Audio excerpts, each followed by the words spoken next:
রাজধানীর ধানমন্ডির science lab মোড় এলাকায় ঢাকা কলেজ ও সিটি কলেজের শিক্ষার্থীদের মধ্যে দফায় দফায় সংঘর্ষের ঘটনা ঘটেছে। বুধবার দুপুর 2:30টার দিকে এই সংঘর্ষ শুরু হয়। এখনও থেমে থেমে চলছে সংঘর্ষ। এতে সায়েন্স ল্যাব মোড় ও আশেপাশের এলাকার সড়কে যান চলাচল বন্ধ থাকে। এদিকে সংঘর্ষের ঘটনায় 2 কলেজের 4 শিক্ষার্থী আহত হয়েছেন। তারা হলেন সিটি কলেজের শিক্ষার্থী শাহরিয়ার ও নূর হোসেন এবং ঢাকা কলেজের শিক্ষার্থী মোহাম্মদ তুষার ও অনিম। তাদেরকে ঢাকা মেডিকেল কলেজ হাসপাতালে পাঠানো হয়েছে। প্রত্যক্ষদর্শীরা জানায়, সায়েন্স ল্যাব এলাকায় ঢাকা কলেজের ছাত্ররা একটি বাস ভাঙচুর করেন। এর পরপরই সিটি কলেজের শিক্ষার্থীরা প্রতিক্রিয়া জানিয়ে তাদের সঙ্গে সংঘর্ষে জড়িয়ে পড়ে।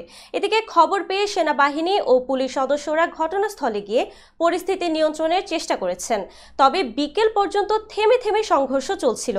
পুরো এলাকায় শিক্ষার্থীরা ছড়িয়ে পড়ায় পরিস্থিতি নিয়ন্ত্রণে বেগ পোহাতে হচ্ছে আইনশৃঙ্খলা বাহিনীর সদস্যদের।